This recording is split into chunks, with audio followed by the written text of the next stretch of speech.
Bismillahirrahmanirrahim. Assalamualaikum warahmatullahi wabarakatuh. Perkenalkan, nama saya Muslimat dengan stambuk F1C11802 dari kelas Kimia B, jurusan Kimia Fakultas Matematika dan Ilmu Pengetahuan Alam, Universitas Halu Oleo Kendari. Saya akan mempresentasikan jawaban dari ujian akhir semester mata kuliah Biokimia 2.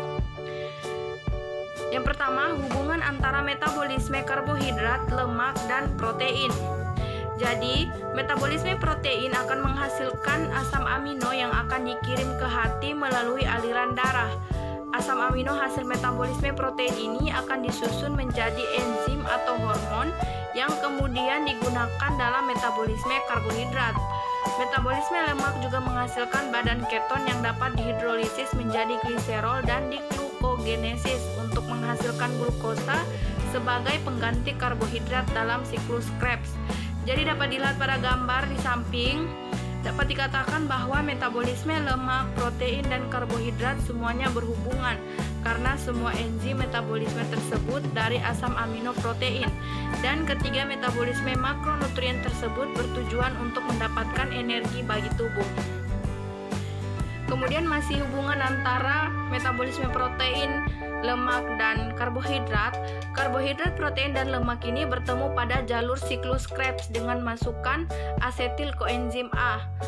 Asetil CoA sebagai bahan baku dalam siklus Krebs untuk menghasilkan energi yang berasal dari katabolisme karbohidrat, protein, maupun lemak. Titik temu dari berbagai jalur metabolisme ini berguna untuk saling menggantikan bahan bakar di dalam sel. Hasil katabolisme karbohidrat, protein, dan lemak juga bermanfaat untuk menghasilkan senyawa-senyawa lain yang yaitu dapat membentuk ATP, hormon, komponen hemoglobin, ataupun komponen sel lainnya. Jadi dapat dilihat pada gambar di samping.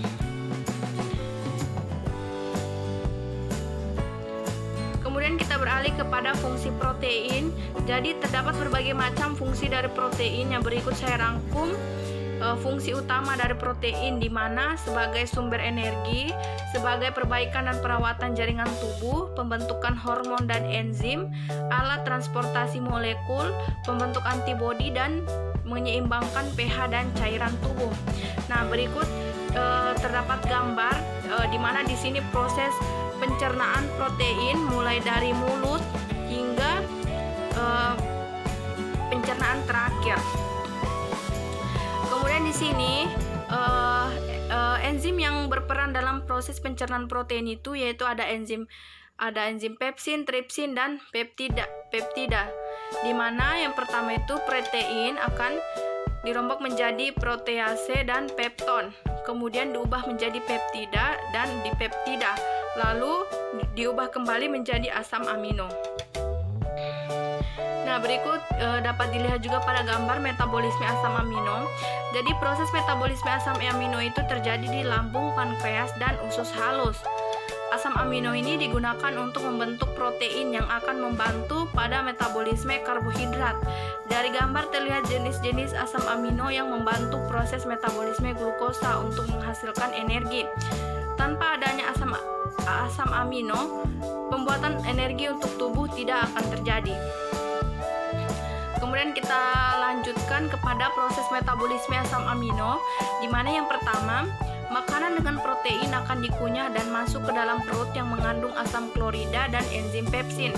Enzim pepsin akan memecah molekul protein yang besar menjadi rantai polipeptida atau asam amino pembentuknya.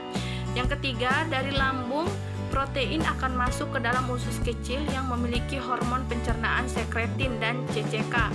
Lalu setelah enzim aktif, pemecahan protein kembali berlangsung oleh enzim kemotripsin, tripsin, erepsin, dan peptidase yang berfungsi atau bertugas memecah molekul kompleks protein menjadi asam amino.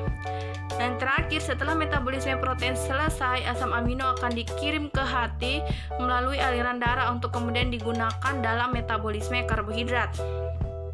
Nah, di sini juga terdapat jalur metabolisme asam amino, di mana yang pertama, produksi asam amino dari pembongkaran protein tubuh, digesti protein diet, serta sintesis asam amino di hati. Yang kedua, pengambilan nitrogen dari asam amino.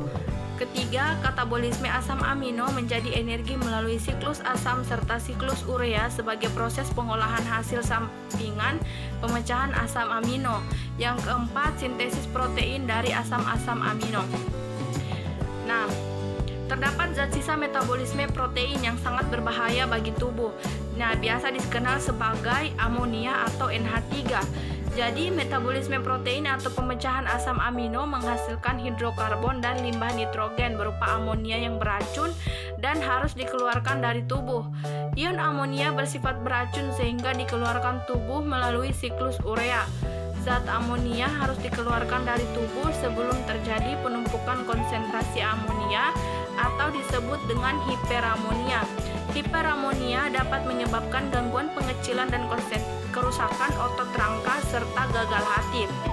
Nah, jadi salah satu fungsi hati dalam sistem ekskresi adalah untuk menguraikan gas amonia yang berbahaya dalam tubuh menjadi zat yang lebih aman, yaitu urea. Amonia tersebut dihasilkan dari proses metabolisme asam amino. Urea dari dalam hati akan dikeluarkan dan diangkut ke ginjal untuk dikeluarkan bersama urin. Kemudian, urea dan amonia adalah salah satu hasil perombakan protein yang harus dibuang dari tubuh karena beracun. Urea ini akan diserap ke dalam darah, disaring oleh ginjal, lalu keluar dari tubuh bersama urin. Sementara amonia akan diikat oleh ornitin kemudian dibawa keluar bersama urin atau dimasukkan ke dalam empedu. Amonia inilah yang akan membuat urin berbau menyengat. Nah, di sini dapat kita lihat replikasi DNA. Mekanisme replikasi DNA ini terbagi menjadi 3, konservatif, semi-konservatif, dan dispersif. Replikasi DNA sendiri adalah proses penggandaan rantai ganda DNA. Pada sel, replikasi DNA terjadi sebelum pembelahan sel. Prokariota terus-menerus melakukan replikasi DNA. Pada eukariota, waktu terjadi replikasi DNA sangatlah diatur, yaitu pada fase S siklus sel, sebelum mitosis atau meiosis 1. DNA tersusun sebagai untai komplementer dengan ikatan hidrogen di antara mereka. Masing-masing untai DNA adalah rantai kimia batu bata penyusun, yakni nukleotida yang terdiri dari 4 tipe, yaitu ada adenin, sitosin, guanin, dan timin.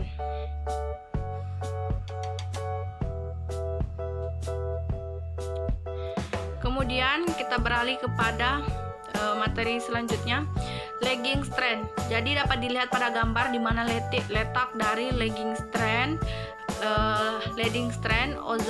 Okazaki fragment, dan sebagainya.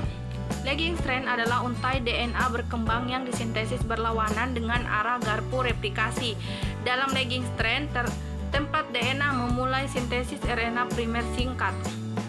Primer RNA kemudian dihapus dan diganti dengan fragmen DNA dan bergabung bersama oleh DNA ligase.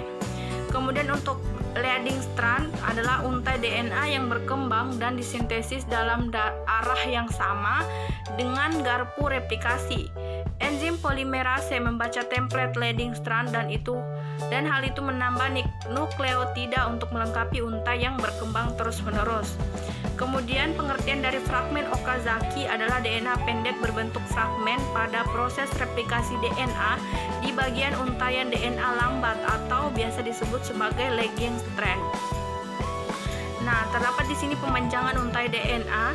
Jadi dalam hal ini DNA polimerase membentuk untai DNA baru dengan menambahkan nukleotida deoksiribonukleotida ke ujung 3 hidroksil bebas nukleotida DNA yang sedang tumbuh. Sedangkan DNA polimerase bergerak ke DNA induk dengan arah 3 ke 5. Sementara untai DNA yang lain berorientasi 5 ke 3. Replikasi membuka untai ganda DNA dengan arah 5 ke 3. Oleh sebab itu, replikasi harus terjadi pada arah yang berlawanan. Nah, di sini adalah enzim yang berperan dalam proses replikasi DNA. Yang pertama ada enzim topoisomerase, yaitu berfungsi untuk mengendorkan tegangan yang ada pada lilitan rantai ganda DNA yang belum membuka. Kemudian ada enzim helikase yang berfungsi membuka rantai ganda DNA menjadi 2 buah rantai tunggal DNA. Kemudian yang ketiga ada single strand binding protein atau SSB, protein penggabung rantai tunggal, di mana berfungsi untuk mencegah rantai tunggal DNA yang nantinya akan berperan sebagai cetakan atau menjadi terurai. Kemudian ada DNA polimerase di mana berfungsi sebagai untuk mengikat atau menggabungkan deoksiribonukleosida trifosfat atau memanjangkan rantai nukleotida. Selanjutnya ada DNA ligase yang berfungsi menyambungkan bagian-bagian rantai tunggal DNA atau fragmen Okazaki. Nah, terakhir ada enzim primase yang berfungsi untuk mensintesis RNA primer sebagai substrat dalam reaksi polimerisasi. Transkripsi. Jadi dalam genetika, transkripsi adalah pembuatan RNA, terutama mRNA, dengan menyalin sebagian berkas DNA oleh enzim RNA polimerase. Transkripsi merupakan bagian dari rangkaian ekspresi genetik. Jadi terdapat beberapa bagian dari transkripsi. Yang pertama ada intron, yang pengertiannya itu hamparan panjang DNA non-kode yang ditemukan di antara ekson atau wilayah pengkodean di dalam gen. Gen yang mengandung intron dikenal sebagai gen terputus atau terpecah karena daerah pengkodean tidak kontinu. Intron hanya ditemukan pada organisme eukariotik. Nah, kedua ada ekson, adalah bagian dari gen yang akan menyandi bagian dari RNA matang akhir yang dihasilkan oleh gen tersebut setelah intron telah dihilangkan oleh penjalinan RNA. Kemudian ada katabolit aktif or protein, yaitu CAP adalah aktivator transkripsional yang bertindak sebagai homodimer dalam larutan. Setiap subunit CAP terdiri dari domain pengikat ligan di terminal N dan domain pengikat DNA di terminal C. Dua molekul CAMP mengikat CAP dimerik dengan kerjasama negatif. Kemudian ada translasi. Translasi dalam genetika dan biologi molekuler adalah proses penerjemahan urutan nukleotida yang ada pada molekul RNA menjadi rangkaian asam-asam amino yang menyusun suatu polipeptida atau protein. Nah, terdapat bagian dari translasi, yaitu inisiasi adalah awal terjadinya translasi yang dikode oleh AUG. Kemudian ada elongasi adalah penggabungan asam amino yang sesuai kodon sepanjang rantai RNAD. Kemudian ada terminase adalah akhir translasi yang dikode oleh kodon stop, yaitu UAA, UAG, dan UGA. Nah, di sini juga terdapat dari pengertian mRNA adalah subtipe molekul RNA yang membawa sebagian kode DNA ke bagian lain dari sel untuk diproses.